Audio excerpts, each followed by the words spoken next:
বললে আমরা কামরুল ভাইয়ের কাছে জানতে চাবো যে এই জমি ভোগ দখলের ক্ষেত্রে ওনাকে কি ধরনের হুমকি দুমকি দিচ্ছে আওয়ামী লীগের দোসররা।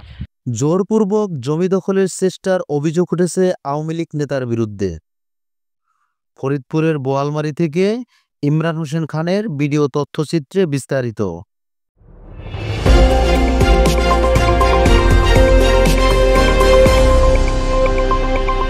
ফরিদপুর জেলার বোয়ালমারী সদর ইউনিয়নের রামনগর ফলিয়ার বিল জমি দখল ও ফসল নষ্ট করে জমি চাষ করার অভিযোগ পাওয়া গেছে আওয়ামী লীগ নেতার বিরুদ্ধে।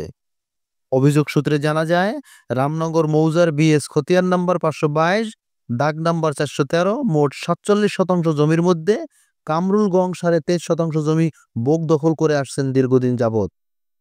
ভুক্তভোগী কামরুল বলেন, কি কারণে কোন বলে গত 1 মে বিকাল 4 ঘটিকার দিকে লক্ষ্মীপুর গ্রামের বোয়ালমারী ইউনিয়নের আওয়ামী লীগের সহসভাপতি ফারুক বাওয়ালী, বোয়ালমারী ইউনিয়নের স্বেচ্ছাসেবক লীগের সাধারণ সম্পাদক সজল শেখ, মোহাম্মদ রশিদ মোল্লা ও কবির মোল্লা সহ 10-12 জন লোক জোরপূর্বক আমাদের জমির পাট উঠিয়ে টিলার দিয়ে জমি চাষ করেন।